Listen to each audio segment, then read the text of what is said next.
여러분 이 설교를 오늘 준비하면서 또 선교축제 첫 번째 오늘 금요 철야 아닙니까? 다음 주 다다음 주는 또 이 말씀을 정말 잘 전하시고 은혜를 끼치실 강사분들이 오실 건데 이 선교축제를 준비하면서 우리가 다음 세대 포커스를 가지고 있으니까 예전에 다음 세대 사역을 할 때 모습을 좀 떠올려 봤습니다. 그러면서 추억을 좀 되새김질 했는데요. 첫 번째 사역 시작할 때 신대원 1학년 2학기 때 이런 마음이었습니다. 부름받아 나서니 어디든지 가오리다. 아골 골짝 빈들에도 복음만 들고 가면 주님께서 하실 것이다. 정말로 존귀 영광 모든 권세 주님 홀로 받으소서. 이름 없이 빚도 없이 감사하며 섬기리다. 정말 주님 말씀만 하시면 내가 무엇인들 못하겠습니까? 이러한 마음으로 이제 누가 소개시켜준 교회 사역을 겁없이 시작했습니다. 그런데 물론 오해는 하지 마십시오. 지금 그 교회는 굉장히 회복하여 성장하였는데 그때 그 모습은 10년 동안 500명이 100명으로 줄어든 교회였습니다. 그러니까 굉장히 이제 교회 안에 무슨 일도 있고 여러 가지 사건들도 있는 그런 교회를 제가 아고골짝 빈들에도 복음 들고 가오리다 겁없이 사역을 하게 되었습니다. 그래서 중고등부와 청년부를 동시에 맡았는데요. 이제 인원이 많지 않으니까 이제 가능했습니다. 파트 전도사라도 가능했는데 저는 대형 교회에서 이제 청년부 생활을 오래 했었고 또 너무나 좋은 분위기에만 있었기 때문에 교회 안에서 안 되는 게 어딨냐. 우리가 마음 먹고 생각하고 기도만 하면 하나님께서 다 이루어 주신다. 이런 사명감에 불타오르고 엄청 그 열정이 막 넘쳐서 무엇이라도 할 수 있다는 그런 확신에 차 있었는데요. 그런 이론과 경험은 통하지 않았습니다. 정말 어떻게 해야 될지 모르는 그런 상황들이 매주 이어나갔습니다. 이제 그때 중고등부 13명 데리고 13명, 그것도 굉장히 많은 숫자를 동원한 겁니다. 데리고 수련회, 여름 수련회를 갔습니다. 13명 어떻게 기억하냐면 15인승 승합차에 제가 운전하고 한 자리 남았었습니다. 그래서 13명. 그래서 이제 우리끼리 수련회 할 동력은 없으니까 이제 어떤 큰 단체에서 하는 그 수련회에 가가지고 참석했는데 수련회를 어떻게 준비해야 될지도 모르겠고 정말 이럴지 저럴지 모르는 그런 상황이었습니다. 그래서 제 마음은 조급해지고 이제 갔는데 이 애들이 좀 은혜를 좀 받았으면 좋겠는데 방법을 모릅니다. 반년 동안 사역하면서 얘네들이 은혜 받은 모습을 본 적이 없어요. 제가 설교를 잘하는 것도 아니고 막 그러니까 그런 거를 기대도 못하고 왔지만 그래도 시간이 너무나 아까워서 이제 그날부터 저는 막 금식하면서 하나님께 막 무릎 꿇고 쉬는 시간에도 막 무슨 있는 사람처럼 막 기도했습니다. 근데 하나님 지혜를 주셨는데 선명한 감동으로 지혜를 주셨습니다. 내가 하려고 하면 안 되겠고 주님께서 하시게 해야 되겠다. 그러려면 어떻게 해야 될까? 얘네들을 앞자리에 앉히자. 네, 그러면 승산이 있겠다. 수백 명이 모이는 데니까 뒤에 있으면 자기들끼리 막 장난치고 할 거니까 그래서 제 포커스는 무조건 앞에 앉혀야 되겠다. 주님이 일하시도록. 그래서 가능성 없다고 느껴졌지만 그래도 주님 주신 마음 붙들고 시도해보자. 그래서 13명 밥 먹자마자 무조건 데리고 와서 화장실도 막 참으라고 하고 무조건 앞에 맨 앞줄 막 스태프들이 예배 준비하고 있는데도 그냥 무조건 앞줄을 이제 앉히기 시작했습니다. 첫 번째 집회 시간에요. 막 화려한 찬양팀이 나와서 막 찬양하고 막 이렇게 막 하니까 막 쇼같이 막 하고 하니까 얘네들이 어쩔 줄 몰라 하는 거예요. 막 앞에서 창피해가지고 막 이렇게 몸을 비틀고 쭈삣쭈삣하고 막 서로 눈치 보고 막 그러는데 저는 이제 그 바로 뒷줄에서 막 얘네들 향해서 막 어디서 본 건 있어가지고 막 기도하고 막 주님 살려주십시오 막 하면서 막 했는데 얘네들이 처음엔 어색하고 머리 숙이고 그러다가 조금씩 한 명씩 찬양을 따라 부르고 막 손도 들고 막 또 기도도 하고 그러는 거예요. 이제 말씀 전할 때도 강사 목사님들이 말씀 잘 전하시는 분들이 오잖아요. 청소년 사역자 막 웃기고 막 지난 정경호 목사님 주일에 오신 것처럼 막 뚜껑 열었다 닫았다 하라고 하고 막 하니까 애들 막 이제 그 앞에서 이제 이야기 말씀에 심취돼 가지고 이제 막 이렇게 하고 또 기도할 때 막 무릎 꿇고 기도하고 눈물 흘리고 자기들이 무슨 일을 지금 하고 있는지도 모른 채 막 그러는 겁니다. 또 그때는 꼭 하는 게 있었습니다. 이제 기도만 하면 이제 청소년 집회 때는 일어나라고 하죠. 선교사로 사역할 사람, 사명으로 살아갈 사람, 이 시간에 한번 일어나라고 막 드럼 막 두드리면서. 그러니까 이 13명 중에 가장 이제 그 힘센 애가 야 일어나자 그래가지고 다 일어나가지고 지금 어디서 어떻게 생활하는지 모르겠지만 이제 그 다음 집회부터는 얘네들이 앞자리 맛을 봐가지고 막 이 은혜 받기 시작하는 겁니다. 그래서 심지어 다른 교회에서 온 이제 교회 전도사님들이 도대체 얘네들 어떻게 하길래 이렇게 은혜를 받냐고 앞자리 막 가냐고 기도하면 되는 거 아니야? 막 하면서 이제 그런 감사한 추억이 있었습니다. 여러분, 내 능력이 없어서 가망성 없어 보여도 우리가 주님께 엎드려 기도하고 주님 말씀하시고 우리가 그것에 반응하여 순종하면 하나님께서는 그곳 가운데 주님의 역사를 이루시는 것입니다. 우리가 가망성 없어 보인다고 포기하는 것은 내가 하기 싫은 것이지 주님께서는 어떤 사람을 포기할 것이며 어떤 공동체를 포기하겠습니까? 절대 그럴 리 없습니다.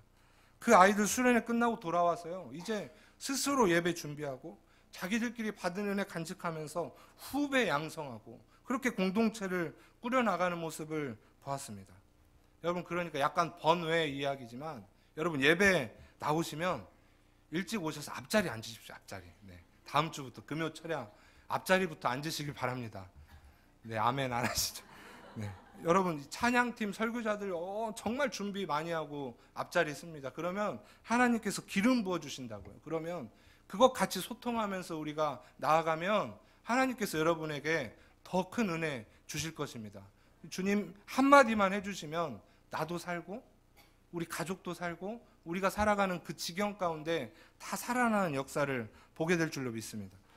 여러분, 어쨌든 사역자로 살아가면서요, 제일 감사한 일은 이런 영적인 분위기가 회복되는 모습을 바라보면 정말 이것보다 감사한 일이 없습니다. 자부심이 느껴집니다. 무엇보다도 그 회복이, 그 생명이 살아나는 것이 눈에 보여지는 것은 사람이 따라할 수 없는 것입니다. 아무리 실력이 좋아도 그 열매 가운데 생명이 살아나지 않는다면 정말 지친 일이 될 것입니다. 그러나 분명한 것은 우리가 주의 말씀에 순종하여 나아갈 때 씨를 뿌리면 자라나게 되고 그 생명은 또 다른 생명을 살리게 됩니다. 여러분, 우리 삶 가운데 그런 일이 정말 많기를 진심으로 축원합니다. 불가능하다고 쉽게 포기하지 마시고 우리 주님 앞에 나아가면 되는 것입니다. 우리 말도 안 되는 남편, 자녀들, 또 우리 부모님, 우리 끝까지 그 인생 위에 기도하는 사명을 놓지 마시고 오직 주님께 나아갔으면 좋겠습니다. 오늘 본문을 보면 이런 이야기가 나옵니다. 에스겔 골짜기 마른 뼈 환상 많이 들어보셨을 겁니다. 뼈가 살아난다. 놀라운 일 아닙니까? 여러분, 이런 일이 우리 눈앞에 일어나면 우리는 주님 막 이렇게 하는 것이 아니라 막 도망갈 것입니다. 뒤로 넘어지겠죠. 굉장히 무서운 이야기죠. 그런데 그렇게 준비 없이 안 하고 주님께서 우리 기도 가운데 오늘 말씀과 같이 어쩌면 환상으로 아니면 꿈에서 우리 사명과 연관시켜 주셔서 보여주신다면, 아니면 정말 권능으로 임재하셔서 우리 현실 가운데 실제로 보여주신다면 우리에게는 충분히 그것을 바라보고 믿고 또한 감당할 수 있는 능력을 주실 것입니다. 선지자 에스겔에게 여호와 하나님께서 환상 가운데 말씀하셨습니다. 1절에 보니까 여호와께서 권능으로 내게 임재하시고 그 영으로 나를 데리고 가서 골짜기 가운데 두셨는데 뼈가 가득하더라. 권능으로 내게 임재하셨다. 그 영으로 나를 데리고 가셨다. 여러분, 이것은요 환상 그 자체입니다.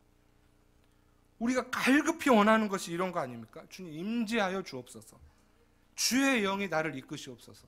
세상이 바라볼 땐 크레이지 같은 미친 모습일 수도 있지만 그 모습 자체는 주의 영에 완전히 이끌린 상태입니다. 이 힘은 굉장히 큽니다. 사람의 능력이 아닙니다. 내 생각이 아니고 주님의 영이 나를 이끌었다는 것입니다. 이건 제정신이 아니죠. 그런데 그곳에 가보니까 뼈가 가득 차 있습니다. 뼈가. 그런데 말라 있습니다. 다 죽어서 살이 아예 없어졌습니다. 생명을 생각조차 할 수 없는 상태입니다. 더 큰 이슈는 내가 가고 싶은 곳이 아닙니다. 주님이 데려가신 곳입니다.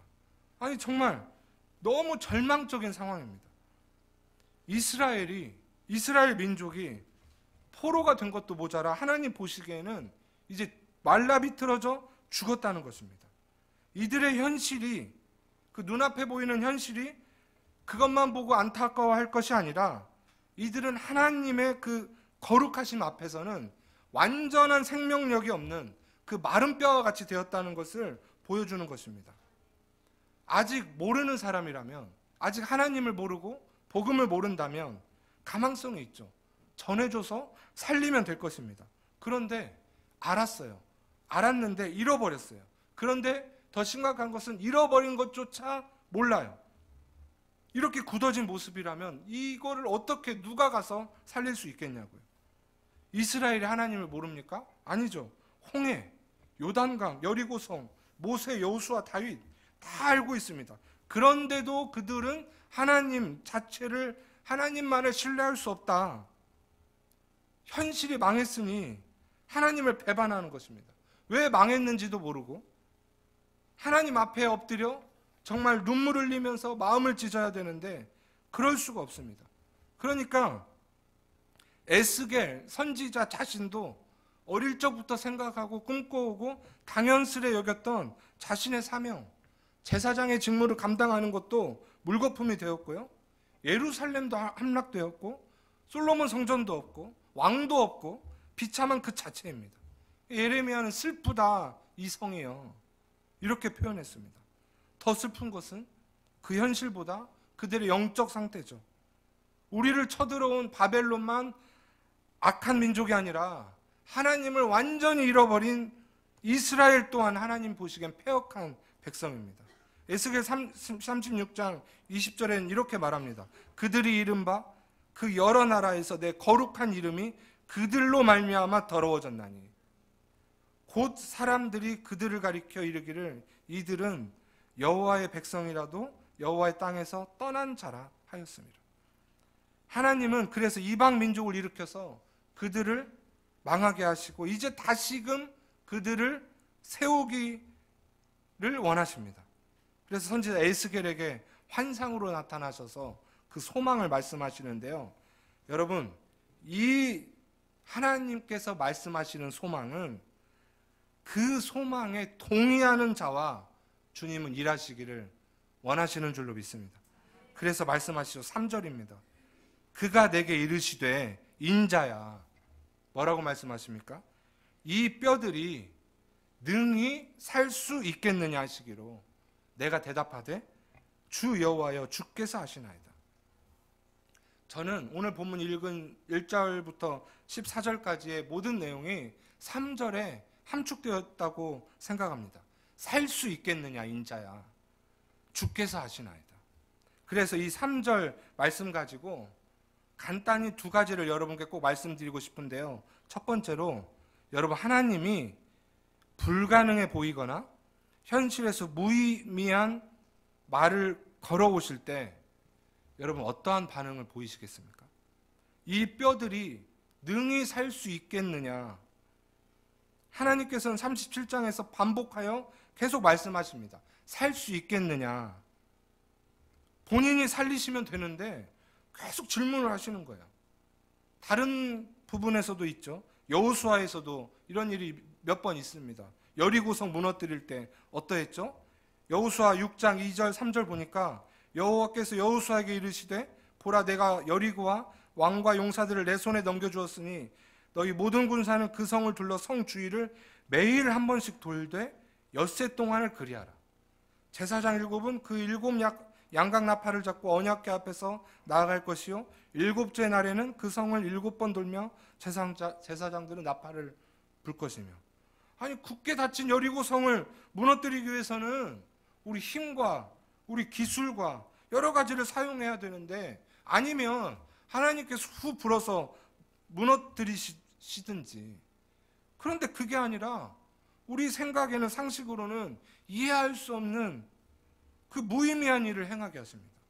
사사기에서는요, 기드온에게 어떻게 하셨죠? 그 미디안 군대와 싸워 이겨야 하는데 두려워하는 백성들을 다 돌려보내라는 것입니다. 아니, 이 사람들 훈련시켜서 같이 싸워야 되는데 22,000명을 돌려보내고 10,000명이 남았습니다. 10,000명 그러면 잘 설득해서 싸우면 되는데 300명만을 데리고 싸우라는 거예요. 현실적으로 이거 불가능한 일 아닙니까? 사도 바울 아시죠? 그가 회심해서 이제 아시아로 가려고 그렇게 애를 썼는데 성령께서는 나타나셔서, 환상으로 나타나셔서 그렇게 인도하지 않으셨습니다. 밤에 환상이 바울에게 보이니 마게도냐 사람 하나가 서서 그에게 청하여 이르되 마게도냐로 건너와서 우리를 도우라 하거늘, 바울이 그 환상을 보았을 때 우리가 곧 마게도냐로 떠나기를 힘쓰니 이는 우리를 부르신 줄로 인정함이라. 상식 밖의 요구를 하시는 겁니다. 열심히 준비한 일도 때로는 물거품 되게 하시는 그런 상황입니다.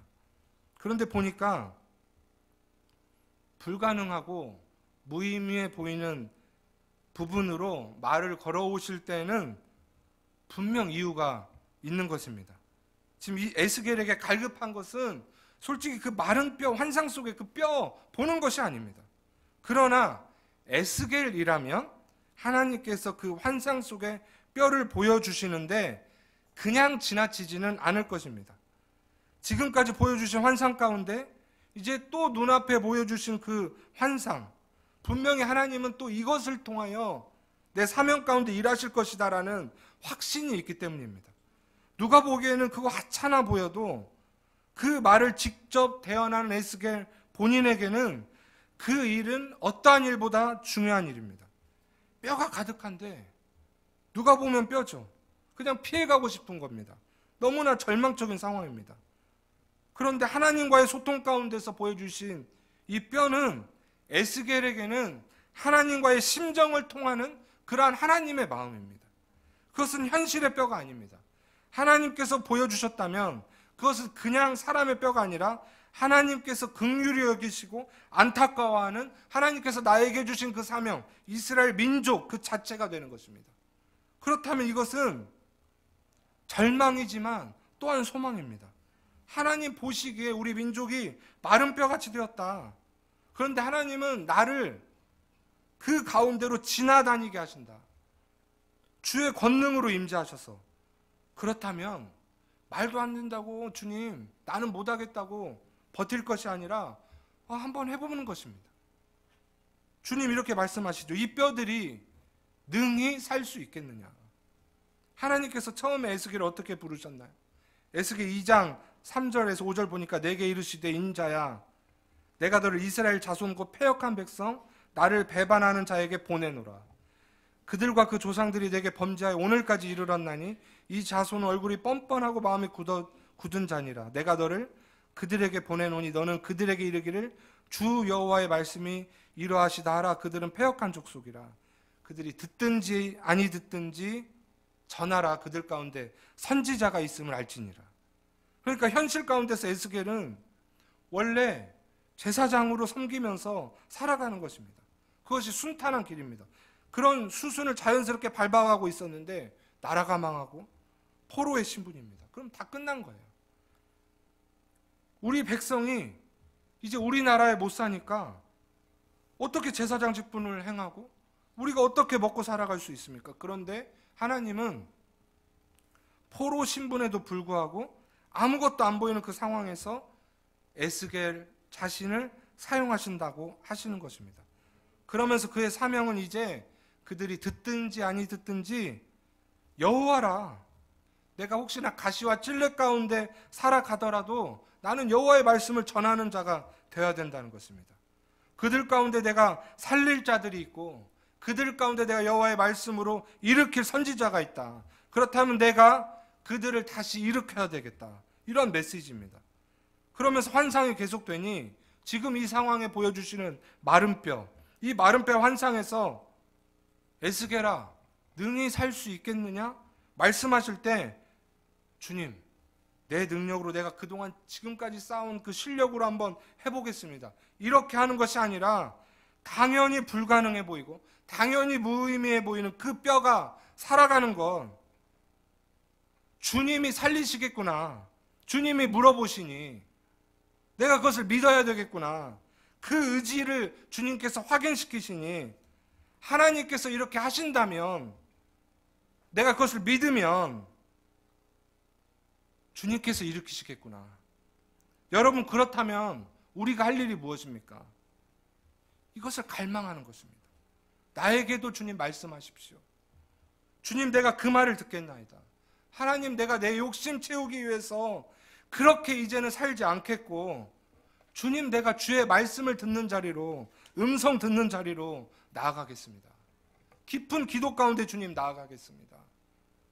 주님 세상 사람들은 현실과 타진하면서 눈에 보이는 현실에 목매달아 사는데 주님 나는 주님이 이 세상 어떠한 뜻이 있는지 주님 이 세상 어떻게 보시는지 이 세상 어떻게 살리실 건지 그것을 소망하겠습니다. 내가 하고 싶은 일과 직업 내가 쌓은 재산 명예 많지만 이제는 그것으로 내가 살려고 발버둥 치지 않고 주님 말씀하시는 자리로 나아가기를 갈망합니다. 나에게 능히 살 수 있겠느냐 말씀하여 주시옵소서. 여러분 우리가 그러한 자리로 나아가시기를 진심으로 축원합니다. 여러분 일을 할 때 꼭 부탁드립니다. 두 번째 말씀하시는 분이 하나님이십니다. 그렇다면 하나님의 주권을 인정하시기 바랍니다. 주께서 하시나이다. 주님 이거 말도 안 되는데요? 왜 이런 걸 저한테 말씀하시죠? 저 준비 안 돼 있는데요? 그게 아니라 주께서 하시나이다. 여러분 교회가 폐역하고 타락하는 일이 눈에 많이 보여져도 그래도 우리가 주신 사명과 허락하신 신앙을 저버리는 것은 정말 위험합니다. 그러면 주님을 저버리는 것입니다. 예수님은 십자가를 지셨는데 우리가 그것을 간과하면 안 되죠. 그가 이르시되 이 뼈들이 능히 살 수 있겠느냐 하시기로 대답하되 주 여호와여 주께서 아시나이다. 하나님 한술 더 뜨시죠. 4절에 너는 이 모든 뼈에게 대언하여 이르기를 마른 뼈들아 여호와의 말씀을 들을지어다. 아니 내가 살 수 있겠다고는 할 수 있겠지만 어떻게 뼈들이 말씀을 듣지? 또 주 여호와께서 이 뼈들에게 이같이 말씀하시기를 내가 생기를 너희들에게 들어가게 하리니 살아나리라. 힘줄이 생기고 가죽이 덮이고 생기를 넣으리니 살아나리라. 그럼 에스겔이 어떻게 하죠? 이에 내가 명령을 따라 대언하니에요. 내가 대언할 때 내가 이 말씀을 따라 순종하여 대언하니 소리가 나고 움직였고 이 뼈 저 뼈가 맞아 들어가고 연결되었습니다. 9절에 보니까 내게 이르시되 인자야 너는 생기를 향하여 대언하라. 하나님께서 하신 일인데 이것을 나에게 말씀하십니다. 생기에 대언하여 이르기를 죽음을 당한 자에게 불어서 살아나게 하라. 11절에 또 내게 이르시되 인자 이 뼈들은 이스라엘 족속이라. 이제 말씀하시죠. 그들이 이르기를 우리의 뼈들이 말랐고 우리의 소망이 없어졌으니 우리는 다 멸절되었다 하느니라. 그러나 하나님께서는 여기서 이스라엘이 다시 본국으로 돌아갈 것까지 예언하셨고 그것은 분명히 이루어졌습니다. 에스겔이 한 일은요 다른 것이 아닙니다. 이에 내가 대언하였더니입니다. 믿음의 반응입니다. 매우 놀라운 행동이 아니라 하나님 말씀에 그 말씀의 권위를 인정하고 그에 맞게 내가 대언한 것입니다. 하나님은 당신의 능력을 대언하는 그 메시지를 통하여 민족 자체를 살리시는 일을 이루신다는 그 환상을 내 앞에 보이셨으니 내가 그렇게 나아간 것입니다. 사랑하는 여러분, 한국의 교회를 전 세계에서 걱정하고 있습니다. 더 이상 교회가 커지고 교회에서 무엇인가를 많이 이루는 것에 박수를 치는 것이 아니라 오히려 염려를 하고 있습니다. 진리에 대한 목마름은 어딜 가든지 그 갈급함이 너무나 넘치고 있습니다. 많은 성도들과 교회들이 또 현실의 앞에서는 허덕이는 것이 일상이 되었습니다. 어떻게 할지를 모르는 것입니다. 복음 안에서 그 옛날 보여지던 기적과 이적, 수많은 결단들은 잘 안 나타나는 것이 정상이다. 이것이 상식이 되었습니다. 인자야 이 뼈들이 살 수 있겠느냐 하면 여러분 믿으십니까? 믿으실 것입니까? 여러분 우리 믿어야 합니다. 믿어야 합니다. 말씀하시는 분이 하나님이시고 천지를 창조하신 분이 우리 주님이십니다. 나를 위해 십자가에 죽으신 주님이신데 그럼 말씀하시는 그분의 주권을 우리가 인정해야 됩니다. 우리의 믿음의 한계를 우리가 정하고 내 생각과 내 상식, 내가 본 것, 나의 경험까지만 내가 정하여 하나님 이 이상은 일하지 마십시오 말하는 것이 아니라 하나님 나의 믿음의 한계는 하나님의 말씀입니다. 말씀 안에서 내가 살아가겠습니다. 그러니 이렇게 우리는 하나님께서 말씀하시는 그분의 소망, 그분의 비전을 듣고 그것을 나의 사명으로 인정해야 될 줄로 믿습니다. 여러분 혹시 주위에 우리 이런 사람들 있죠? 그 말씀 안에서 몸부림치며 살아가는 성도님들 계십니다. 때로는 말도 안 되는 부분을 나에게 요구하실 때 죽든지 살든지 주님께서 하시겠지 순종하며 나아가는 분 계실 것입니다. 이 부분 위해서 갈급히 기도하며 영적으로 싸우며 하나님께서 사랑하시는 그 민족과 열방, 내 가정 지금 어떻게 된들 그곳 향하여 정말로 금식하며 기도하며 간구하는 분들 이 자리에도 계실 줄로 믿습니다. 여러분 축복합니다. 많은 열매가 있기를 진심으로 바랍니다. 그래서 여러분에게 선교축제 첫 번째 금요철야 기도회 때 호소합니다. 하나님의 일하심을 보시기를 진심으로 축원합니다. 사람의 지혜로 똘똘 뭉쳐진 개인과 가정, 교회 공동체는 능력이 없습니다. 그런 나라 민족은 하나님께서 말씀하심에 사람이 대언하고 순종하여 여리고성을 돌라면 돌고 나사로를 살리시겠다고 하면 그것을 믿고 마른 뼈라고 할지라도 살리겠다고 하시면 그 말에 대언하여 마른 뼈들을 군대로까지 성장시키는 그런 사람이 되었으면 좋겠습니다. 막 저는 때로 속이 탑니다. 속상할 때가 많습니다. 그런데 왜 이렇게 살이 쪘냐고요? 이쯤에서 한번 웃어줘야 될 것 같아서 몸이 부은 거예요.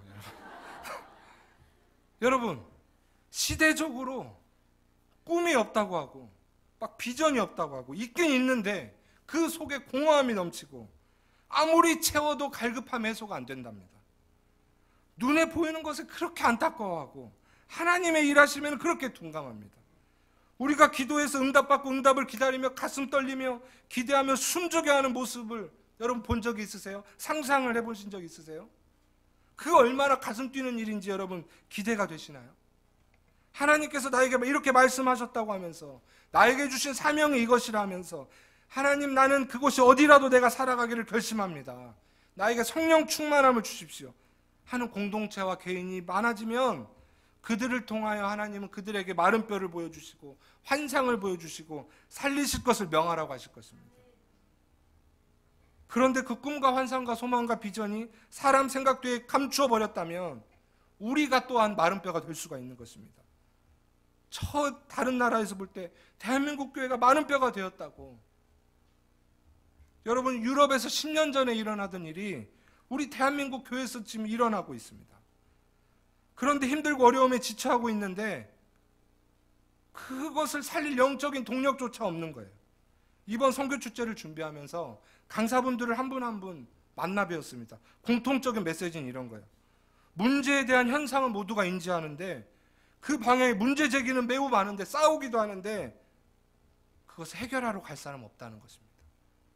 전도 우리에게 품격이 안 맞고 막 노방 찬양하는 것 공중 도덕에 안 맞고 창피하고, 선교 구제 특별한 사람이 하는 것이고, 새벽 기도 잠자야 되는데 피곤한데, 휴일에는 놀러 가야 되고, 복음이 메말라가는데 서로 비웃고 있고 싸우고 각성이 안 일어납니다. 여러분 마른 뼈들이 눈앞에 가득 차 있습니다. 어떻습니까? 우리 함께 꿈꾸었으면 좋겠습니다. 다음 세대들 보고 그냥 있으시겠어요? 예수 안 믿는 가족들과 거리의 사람들 보고, 교회에서 상처받고 교회를 떠나 있는 사람들을 보고 우리가 그냥 가만히 있으면 됩니까? 아직 복음을 받아들이지 않은 민족은 엄청나게 많고 다시 건너와서 우리를 도우라는 민족들이 생기고 있습니다. 여러분 우리가 시집가고 장가가고 현실의 즐거움 앞에서 웃고 즐길 때가 아니라는 것입니다. 여호와의 말씀이 어떠한지 숨죽여 기다릴 때입니다. 그 꿈과 비전은 나이와 직분에 상관없이 사람을 살리게 될 것입니다. 사람을 살게 할 것입니다. 부푼 마음은 그리스도 심장으로 사람을 살릴 것입니다. 여러분, 우리 이 세상을 향하여 우리의 믿음으로 선포할 수 있습니다. 살아나라. 생기야. 그들을 가서 살리라. 주 예수 그리스도 이름으로 살아나라. 내가 여호와의 말씀을 대하여 선포하오니 살아나라. 세상 공중권세는 엄청나게 열심인데 그 공중권세 우리가 그냥 당하고만 있을 것이 아니라 이제 우리가 성경에서 나온 대로 살아가려고 선포하고 그 믿음 가운데로 강력해져야 될 줄로 믿습니다. 그렇게 해야 됩니다. 계속 합리화하고 나 그렇게까지 안 살아도 된다고. 이제 여러분, 그것이 아니라 아무리 현대교회 부정적인 요소가 많이 나타난다고 하여도 나에게 보여주시는 환상과 꿈과 소망과 비전 가운데로 나아가시기를 진심으로 축원합니다. 에스겔의 마른 뼈 환상은 대단한데 그것 성경책 안에서만 일어난 일이야. 여러분, 그것이 아닙니다. 나에게도 주님 그렇게 일하여 주십시오. 마가복음 9장에 예수님의 그 책망을 듣고 이제 여러분 말씀을 마무리하면서 또한 찬양과 기도 가운데 나아가겠습니다. 한 아버지가 귀신 들린 아이를 예수님 앞으로 데리고 왔습니다. 제자들에게 찾아갔더니 제자들이 못 고쳐주었답니다. 예수님은 뭐라고 했습니까? 믿음이 없는 세대여, 내가 얼마나 너희와 함께 있으며 얼마나 너에게 참으리요. 그를 데려오라. 할 수 있거든이 무슨 말이냐. 믿는 자에게 능치 못할 일이 없는데. 말 못하고 못 듣는 귀신아, 내가 내게 명하노니 아이에게서 나오고 다시 들어가지 말라. 명령을 베푸시고요. 28절 29절에 이렇게 말합니다. 집에 들어가시면 제자들이 조용히 묻자오되 우리는 어찌하여 능히 귀신을 쫓아내지 못하였나이까. 주님 똑같이 했는데 29절에 뭐라고 말씀하십니까? 이르시되 기도 외에 다른 것으로 이런 종류가 나갈 수 없느니라. 여러분, 우리가 경험을 너무 믿고 우리의 지식을 너무 믿어서 주님의 능력을 어떻게 발휘해야 되는지를 알지 못할 수 있습니다. 주님을 따라가는 것은 그분의 말씀을 신뢰하는 것이요, 그분 밑으로 내가 내려와서 나를 버리고 그분의 십자가 가신 길을 따라가는 것입니다. 주님이 살리신다고 하면 살아나는 것이요, 주님이 멈추라고 하면 또한 멈추는 것이 우리의 사명입니다. 주의 말씀을 대언하여 마른 뼈라 할지라도 주님 나를 통하여 살리십시오. 주님 다시 배울 날에 주님 품에 안겨서 이것을 내가 고백하겠습니다. 이런 고백과 결단이 오늘 우리 가운데 나타나길 진심으로 축원합니다. 잠시 기도하겠습니다.